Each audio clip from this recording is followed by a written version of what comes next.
Hello दोस्तों, good morning, नमस्कार। आप सभी का स्वागत है आप सभी के अपने यूट्यूब चैनल परीक्षा के शिक्षा में। आशा करता हूँ कि आप सभी अच्छे होंगे और आपकी जो तैयारी है बढ़िया तरीके से चल रही है। तो जो बच्चे पहली बार आए हैं, क्लास में नए हैं, उन सभी को बता दिया जाए कि हमारे चैनल पे आपकी जो है बीएड परीक्षा 2024 की आपकी तैयारी रेगुलर बेसिस पे करवाई जाए। तो जिसे भी तैयारी पूरी करनी है, कंप्लीट करनी है, सबसे पहले चैनल को सब्सक्राइब करके हमारे साथ जुड़ जाएंगे और चैनल को जो है सब्सक्राइब कर लेंगे, क्योंकि यहाँ पे जो आपकी पूरी और कंप्लीट तैयारी करवाई जा रही है बीएड परीक्षा 2024 की। ठीक है। इसके अलावा जो है क्लास का समय देख लीजिए, आपका बहुत ही इंपॉर्टेंट है। जीके जीएस की जो क्लास है सुबह 10 बजे डेली आपको इसी टाइम पे देखने को मिलती है। रीजनिंग की जो क्लास है दोपहर को 1 बजे देखने को मिलती है। कला वाले की जो क्लास है शाम को 4 बजे देखने को मिलती है। और हिंदी की जो क्लास है आपको शाम को 7 बजे हमारे चैनल पर देखने को मिलते हैं। तो क्लासेस का जो शेड्यूल है आप लोग याद करके रखेंगे, इसी टाइम पर वो क्लासेस से जुड़ना है, अपनी तैयारी को जो है पूरा और कंप्लीट करना चाहते हो। ठीक है। इसके अलावा भी अगर आपका कोई डाउट रह जाता है तो आप हमारे इंस्टाग्राम पर पूछ सकते हैं। परीक्षा के शिक्षा का इंस्टाग्राम का पेज है, नीचे डिस्क्रिप्शन से इसका लिंक मिल जाएगा। पीडीएफ और नोट्स के लिए आपको हमारे टेलीग्राम पर जो चैनल है उसको ज्वाइन करना पड़ेगा। परीक्षा के शिक्षा नाम का नीचे डिस्क्रिप्शन से इसका भी लिंक मिल जाएगा। ठीक है। यहाँ पे क्या है, डेली बेसिस पे आपको जो क्लास का अपडेट है टाइम टू टाइम दिया जाता है, जिससे आपकी क्लास जो है मिस नहीं होती है। ठीक है।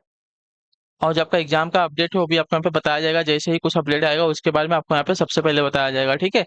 तो चलें क्लास स्टार्ट करेंगे। ध्यान से के क्वेश्चन को देख के उत्तर देने की कोशिश करेंगे। सही उत्तर क्या हो। क्लास स्टार्ट करने से पहले आपसे रिक्वेस्ट है कि जिसने अभी तक क्लास को लाइक नहीं किया है, क्लास को लाइक कर देंगे और क्लास को अपने दोस्तों के साथ जो है शेयर कर देंगे। ठीक है। चलिए क्लास स्टार्ट करते हैं। आप लोगों का देखिए सपोर्ट की हमको बहुत जरूरत है। जब तक आप हमें सपोर्ट नहीं करेंगे, हमारा मोटिवेशन नहीं बढ़ाएंगे, तब तक हमारी जो क्लासेस है अच्छे से नहीं हो पाएंगे। ठीक है। तो आप सभी से रिक्वेस्ट है कि प्लीज क्लास को सपोर्ट कीजिए, शेयर कीजिए, लाइक कीजिए। चैनल पर पहले तो चैनल को सब्सक्राइब कीजिए। ठीक है। चलिए स्टार्ट करेंगे। पहला क्वेश्चन देखिए आपका, अग्निवलय किसे कहा जाता है बताइए। अग्निवलय किसे कहा जाता है, इसका राइट आंसर क्या हो जाएगा। अटलांटिक परिमेखला को, हिंद परिमेखला को, प्रशांत परिमेखला को, या आर्कटिक परिमेखला को, किसको अग्निवलय किसे कहा जाता है, इसका राइट आंसर क्या हो जाएगा तो बताइए। तो अग्निवलय जो आपका प्रशांत परिलेखा को कहा जाता है, जो आपका दिया गया यहाँ पे सी वाला विकल्प आपका राइट आंसर होगा। ठीक है। क्लियर है। अग्निवलय जो आपका प्रशांत परिमेखला को कहा जाता है। ठीक। अगला क्वेश्चन देखते हैं, आपका दूसरा नंबर बताने की कोशिश करेंगे। राइट आंसर क्या होगा। ठीक है। क्या देगा है, भारत में डाक सूचकांक प्रणाली की शुरुआत किस वर्ष हुई थी बताइए।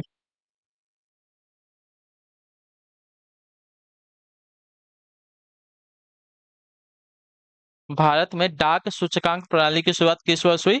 तो आपका राइट आंसर यहाँ पर साथियों सन 1972 ईस्वी में। जो आपका डी विकल्प देगा आपका यहाँ पे सही उत्तर है। ठीक है। भारत में डाक सूचकांक प्रणाली की शुरुआत जो आपकी हुई थी 1972 ईस्वी में हुई थी। अगले क्वेश्चन बड़े आपका देखेंगे, तीसरा नंबर है, बताने की कोशिश करेंगे साथियों। सही उत्तर का अशोक के शिलालेखों की लिपि है क्या बताइए। देवनागरी है, ब्राह्मी है, खरोष्टी है, या हाइरोग्लाइफिक्स है, क्या है। अशोक के शिलालेखों की लिपि क्या है। तो अशोक के शिलालेखों की लिपि आपकी ब्राह्मी लिपि है। जो आपका पीला विकल्प देगा आपका यहाँ पे सही उत्तर होगा। ठीक है। क्लियर है। अशोक के शिलालेखों की लिपि आपकी ब्राह्मी हो जाएगी। अगला क्वेश्चन देखते हैं, आपका चौथा नंबर प्रश्न बताने की कोशिश करेंगे। सही उत्तर का निम्नलिखित में से कौन सा राज्य जो है भारत के संपूर्ण रेशम उत्पादन का आधा भाग उत्पन्न करता है बताइए। निम्नलिखित में से कौन सा राज्य जो है भारत के संपूर्ण रेशम उत्पादन का आधा भाग उत्पन्न करता है। अकेले ही वो आधा उत्पन्न कर देता है। तो आपका राइट आंसर यहाँ पर होगा कर्नाटक राज्य। जो आपका ए वाला विकल्प देगा आपका राइट आंसर। ठीक है। कर्नाटक राज्य जो है भारत के संपूर्ण रेशम उत्पादन का आधा भाग उत्पन्न करता है। ठीक है। क्लियर है। तो जो आपका ए वाला विकल्प देगा आपका यहाँ पे राइट आंसर होगा। ठीक। अगला क्वेश्चन देखेंगे, आपका पांचवा नंबर क्या देगा, निम्नलिखित में से कौन सी आपकी कायांतरित चट्टान है। ठीक है।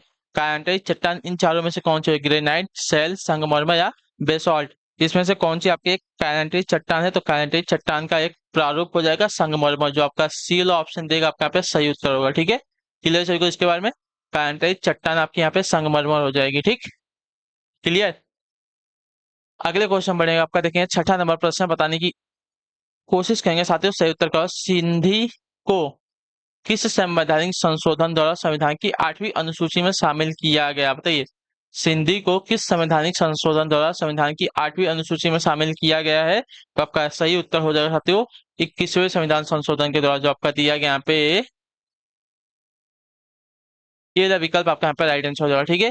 क्लियर से इसके बारे में हाँ या ना। 21वें संविधान यानी कि संवैधानिक संशोधन के द्वारा जो है संविधान की 8वीं अनुसूची में सिंधी को जो है शामिल किया गया, इतना याद रखिएगा। ठीक है। सिंधी क्या है, तो हमारी एक भाषा है। ठीक है। क्लियर है सभी को इसके बारे में। तो सिंधी भाषा को जो है 21वें संविधान संशोधन के द्वारा 8वीं अनुसूची में शामिल किया गया है। ठीक है, चलिए अगला क्वेश्चन देखते हैं। आपका 7वां नंबर प्रश्न बताने की कोशिश करेंगे। सतह विश्व के किस महाद्वीप में आदिम जातियों की सर्वाधिक जनसंख्या पाई जाती है? विश्व की किस महाद्वीप में आदिम जातियों की सर्वाधिक जनसंख्या पाई जाती है? तो आपका राइट आंसर यहाँ पर साथियों अफ्रीका महाद्वीप पे, जो आपका दिया गया यहाँ पे सी वाला विकल्प आपका सही उत्तर। ठीक है, अफ्रीका महाद्वीप पर जो है आदिम जातियों की सर्वाधिक जनसंख्या पाई जाती है। ठीक है, याद रखिएगा। क्लियर है। अगला क्वेश्चन देखते हैं। आपका 8वां नंबर से बताने की कोशिश करेंगे। तो पृथ्वी के वायुमंडल का कितना प्रतिशत भाग, ठीक है, पृथ्वी के वायुमंडल का कितना प्रतिशत भाग जो है 29 किलोमीटर की ऊंचाई तक पाया जाता है? बताइए, पृथ्वी के वायुमंडल का कितना प्रतिशत भाग जो है 29 किलोमीटर की ऊंचाई तक पाया जाता है? तो आपका राइट आंसर यहाँ पर साथियों 97%, जो आपका दिया गया डी वाला विकल्प आपका राइट आंसर। ठीक है, पृथ्वी के वायुमंडल का 97% भाग जो है आपका 29 किलोमीटर की ऊंचाई तक पाया जाता है, इतने याद रखिएगा। ठीक है, क्लियर सभी को इसके बारे में। चलिए अगला प्रश्न देखते हैं। आपका 9 नंबर बताने की कोशिश करेंगे साथियों। इस पर सही उत्तर का भारत में जूट का सर्वाधिक क्षेत्रफल क्या? बताइए, भारत में जूट का सर्वाधिक क्षेत्रफल क्या है? बताने की कोशिश करेंगे, सही उत्तर क्या हो जाएगा। आप लोग देखिए आंसर नहीं देते, आंसर देने से आपकी क्या है कि प्रैक्टिस होते रहेगी। ठीक है, आपको जो भी आता है सही गलत जो भी हो आप लोग आंसर देंगे तो आपका क्या है क्वेश्चन आपको रिमेम्बर रहता है। ठीक है, तो आप लोग आंसर देते हुए चलिए। आप लोगों को आंसर नहीं आता है देने की कोशिश कीजिए आंसर। ठीक है, भारत में जूट का सर्वाधिक क्षेत्रफल क्या है? तो भारत में जूट का सर्वाधिक क्षेत्रफल जो आपका हो जाएगा पश्चिम बंग राज्य में। ठीक है, क्लियर सही को, भारत में जूट का सर्वाधिक क्षेत्रफल आपका पश्चिम बंग राज्य में है। तो जब बीएल अभी कब देगा आपका यहाँ पे राइट आंसर होगा। ठीक है, क्लियर सही को, भारत में जूट का सर्वाधिक क्षेत्रफल आपका पश्चिम बंग राज्य में है। 10 नंबर क्वेश्चन है, उत्तर देने की कोशिश करेंगे। सही उत्तर का साबित कदाचार या असमर्थता के आधार पर उच्च न्यायालय के न्यायाधीशों को पद से कौन हटा सकता है? बताइए, साबित कदाचार या असमर्थता के आधार पर उच्च न्यायालय के न्यायाधीशों को पद से कौन हटा सकता है? तो आपका राइट आंसर यहाँ पर जाती है संसद के समावेदन पर राष्ट्रपति। क्लियर सभी को। साबित कदाचार या असमर्थता के आधार पर उच्च न्यायालय के न्यायाधीशों को पद से संसद के समावेदन पर जो है राष्ट्रपति हटा सकता है, इतने याद रखिएगा। ठीक है, अगला प्रश्न देखते हैं। आपका 11 नंबर बताने की कोशिश करेंगे साथियों। तो निम्न में से कौन सा जैव निम्नीकरणीय है? बताइए, निम्न में से कौन सा आपका जैव निम्नीकरणीय है? तो जैव निम्नीकरणीय आपका यहाँ पे हो जाएगा साथियों कागज। कागज आपका एक जैव निम्नीकरणीय करणीय होता है। तो जो आपका ए विकल्प देगा आपका यहाँ पे राइट आंसर हो जाएगा। ठीक है, क्लियर सभी को इसके बारे में। निम्नकरणीय हो जाएगा, जैव निम्नकरणीय आपका इसमें से कागज हो जाएगा। अगला क्वेश्चन है 12 नंबर। भारत का सबसे लंबा बांध है कौन सा? बताइए, भारत का सबसे लंबा बांध कौन सा है? तो भारत का सबसे लंबा बांध आपका हीराकुंड बांध है, जो आपका सी वाला विकल्प देगा आपका सही उत्तर। ठीक है, भारत का सबसे लंबा बांध आपका हीराकुंड बांध है। तो जो आपका सी वाला विकल्प देगा 12 पे आपका राइट आंसर होगा। अगले क्वेश्चन बढ़ेंगे आपका 13 नंबर, उत्तर देने की कोशिश करेंगे। राइट आंसर का राष्ट्रीय रसदार फल अनुसंधान केंद्र स्थित है कहाँ पर? बताइए, राष्ट्रीय रसदार फल अनुसंधान केंद्र अवस्थित है कहाँ पर? ईटानगर में, शिमला में, नागपुर में या जूनागढ़ में? तो आपका राइट आंसर यहाँ पे हो जाएगा साथियों नागपुर में, जो आपका दिया गया है सी वाला ऑप्शन आपका राइट आंसर होगा। ठीक है, राष्ट्रीय रसदार फल अनुसंधान केंद्र जो आपका नागपुर में स्थित है। ठीक है, नागपुर में जो है संतरे की खेती की जाती है, संतरे के लिए नागपुर फेमस है, इतना भी याद रखिएगा। ठीक है, ठीक है, अगला क्वेश्चन देखते हैं। आपका 14 नंबर बताने की कोशिश करेंगे साथियों। राइट आंसर का निम्नलिखित में से किस प्रधानमंत्री ने अपने कार्यकाल के दौरान संसद का सामना नहीं किया है? बताइए, निम्नलिखित में से किस प्रधानमंत्री ने अपने कार्यकाल के दौरान जो है संसद का सामना नहीं किया है? तो आपका राइट आंसर आपका हो जाएगा चौधरी चरण सिंह ने, जो आपका सी वाला विकल्प देगा आपका यहाँ पे सही उत्तर होगा। ठीक है, चौधरी चरण सिंह ने अपने शासन के दौरान जो है संसद का सामना नहीं किया है। ठीक है, क्लियर है। अगला क्वेश्चन देखते हैं। आपका 15 नंबर है, बताने की कोशिश करेंगे। सही उत्तर का पंचायती राज के कार्य क्षेत्र में नहीं आता है क्या? बताइए, पंचायती राज के कार्य क्षेत्र में नहीं आता है क्या? ग्रामीण सड़कें, ग्रामोद्योग, कृषि उत्पादन, माध्यमिक शिक्षा क्या? तो आपका राइट आंसर है माध्यमिक शिक्षा, जो आपका डी विकल्प देगा आपका सही उत्तर होगा। ठीक है, पंचायती राज के कार्य क्षेत्र में आपका माध्यमिक शिक्षा नहीं आता है। तो जो आपका डी ऑप्शन देगा 15 पे आपका सही उत्तर होगा। ठीक, अगला क्वेश्चन देखते हैं। आपका 16 नंबर बताने की कोशिश करेंगे। राइट आंसर का असहयोग आंदोलन शुरू करने के समय भारत के वायसराय कौन थे? बताइए, असहयोग आंदोलन शुरू करने के समय भारत के वायसराय कौन थे? तो आपका राइट आंसर यहाँ पर जो साथियों लॉर्ड चेम्सफोर्ड, जो आपका डी का विकल्प देगा आपका सही उत्तर। ठीक है, असहयोग आंदोलन शुरू करने के समय भारत के वायसराय आपके लॉर्ड चेम्सफोर्ड थे, जो आपका डी का विकल्प देगा 16 पे आपका राइट आंसर होगा। ठीक है, 17 नंबर है, बताने की कोशिश करेंगे सही उत्तर का। मैंने अपना राज्य अपनी प्यारी बेगम के हाथों में एक प्याले शराब और एक प्याला शोरबे के लिए बेच दिया है, यह किसकी उक्ति है बताइए? मैंने अपना राज्य जो है अपनी प्यारी बेगम के हाथों में एक प्याला शराब और एक प्याला शोरबे के लिए बेच दिया है, यह किसकी उक्ति है साथियों? राइट आंसर क्या हो जाए? तो यह उक्ति जो दी गई है आपकी जहांगीर की है, जो आपका दिया गया यहाँ पे ए विकल्प आपका राइट आंसर होगा। ठीक है, क्लियर हो गया इसके बारे में। चलिए अगला क्वेश्चन देखते हैं आपका 18 नंबर, बताने की कोशिश करेंगे सही उत्तर का। वर्ष 1906 में बंबई में दलित वर्ग मिशन समाज की स्थापना किसने की थी बताइए?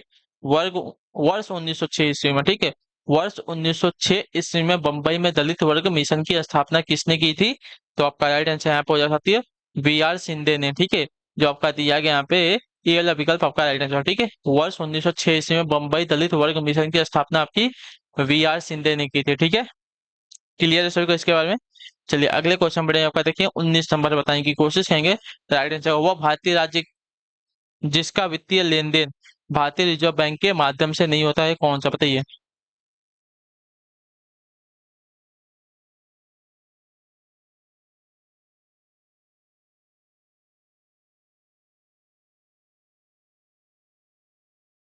वह भारतीय राज्य जिसका वित्तीय लेन देन भारतीय रिजर्व बैंक के माध्यम से नहीं होता है, वह कौन सा है? तो आपका है जम्मू एंड कश्मीर राज्य, जो आपका दिया गया डी विकल्प आपका सही तो है। ठीक है, वह भारतीय राज्य जिसका वित्तीय लेन देन जम्मू कश्मीर, अच्छा, वह भारतीय राज्य आपका कौन सा है? तो जम्मू कश्मीर है, जिसका वित्तीय लेन देन जो आपका भारतीय रिजर्व बैंक के द्वारा नहीं होता है। ठीक है, क्लियर है। अगले क्वेश्चन बढ़े आपका 20 नंबर है, उत्तर देने की कोशिश करेंगे साथियों सही उत्तर का। गुरु नानक का जन्म 1469 ईस्वी में कहाँ हुआ था? ठीक है, तो गुरु नानक का जन्म जो 1469 ईस्वी में तलवंडी ननकाना में हुआ था, जो आपका दिया गया यहाँ पे ए वाला विकल्प आपका राइट आंसर। ठीक है, गुरु नानक का जन्म जो आपका 1469 ईस्वी में तलवंडी ननकाना में हुआ था, जो आपका ए वाला विकल्प देगा आपका यहाँ पे सही उत्तर। अगला क्वेश्चन देखते हैं आपका 21 नंबर, बताने की कोशिश करेंगे सही उत्तर का। वर्ष 1902 से 3 में आरंभ किया गया श्री नारायण धर्म परिपालम योग्यम आंदोलन के प्रणेता थे, कौन बताइए? सन 1902 और 3 में आरंभ किया गया श्री नारायण धर्म परिपालम योग्यम आंदोलन के प्रणेता कौन थे? तो इसका राइट आंसर आपका हो जाएगा श्री नारायण गुरु थे, जो आपका दिया गया यहाँ पे ए वाला विकल्प आपका सही होता है। ठीक है, वर्ष 1902 और 3 में आरंभ किया गया श्री नारायण धर्म परिपालम योगम आंदोलन का प्रणेता आपके श्री नारायण गुरु थे। ठीक है, क्लियर है को। अगला क्वेश्चन देखते हैं आपका 22 नंबर, बताने की कोशिश करेंगे सत्य का निम्नलिखित में से अशोक का उत्तराधिकारी कौन था? अशोक का उत्तराधिकारी कौन था? तो अशोक का उत्तराधिकारी आपका यहाँ पे कुणाल था, जो आपका ए वाला विकल्प देगा आपका यहाँ पे राइट आंसर हो जाएगा। ठीक है, एक मिनट।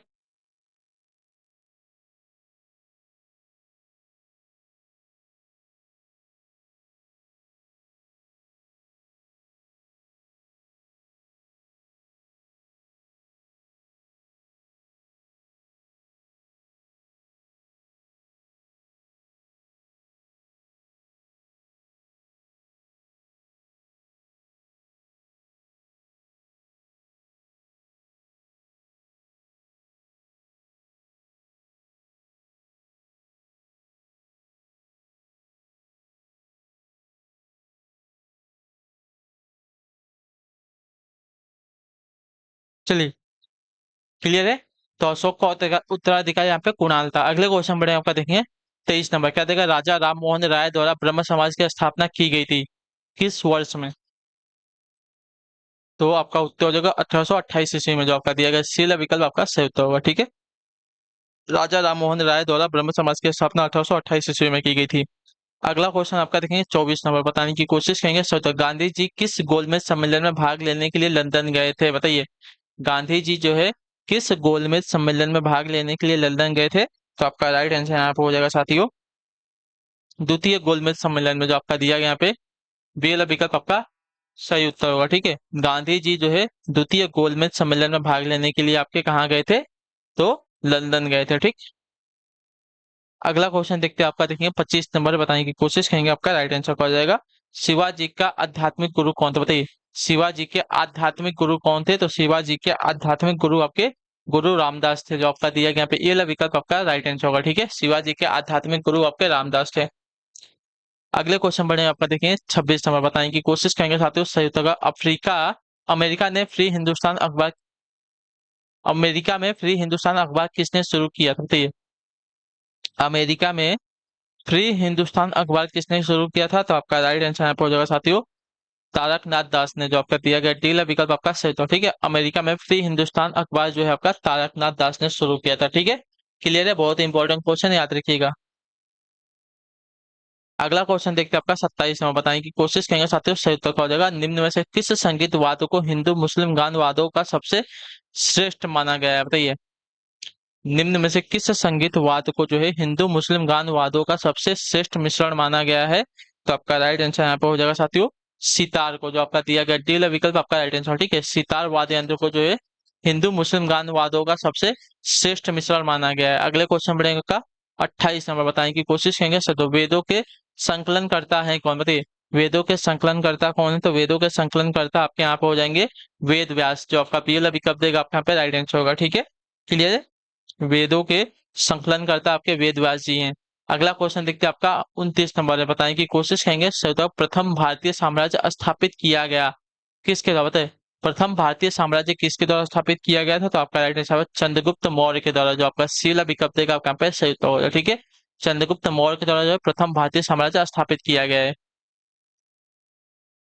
30 नंबर है, बताने की कोशिश करेंगे साथियों, आपका सही उत्तर क्या देगा, वर्ष 1878 ईस्वी में। ठीक है, वर्ष 1878 का वार्नाकुलर प्रेस एक्ट किसने रद्द किया, बताइए। वर्ष 1878 का वार्नाकुलर प्रेस एक्ट जो है किसने रद्द किया, तो आपका राइट आंसर यहाँ पर साथियों लॉर्ड रिपन ने, जो आपका ए विकल्प देगा आपका राइट आंसर होगा। ठीक है, क्लियर से को, वर्ष 1878 का वार्नाकुलर प्रेस एक्ट जो है आपका लॉर्ड रिपन ने रद्द किया था। ठीक है, क्लियर से को, चलिए, तो इसी के साथ जो आपकी क्लास है आज की यहीं पे कंप्लीट होते हैं। आई होप कि जो क्लास अच्छी लगी, अच्छा क्लास को लाइक कर देगा, चैनल पर पहले तो चैनल को सब्सक्राइब, और हमें जो है कमेंट में हम अपनी क्लास के बारे में राय जरूर दीजिएगा, आपको क्लास कैसी लगी। ठीक है, तो हम आपसे मिलते हैं आपकी अगली क्लास है नेक्स्ट क्लास में, तब तक के लिए आप लोग बने रहिए। हम आपसे मिलेंगे आपकी अगली क्लास में दोपहर को 1 बजे, तब तक के लिए टाटा बाय बाय, जय हिंद जय भारत। आपसे क्लास से जुड़ने के लिए बहुत बहुत ही धन्यवाद साथी।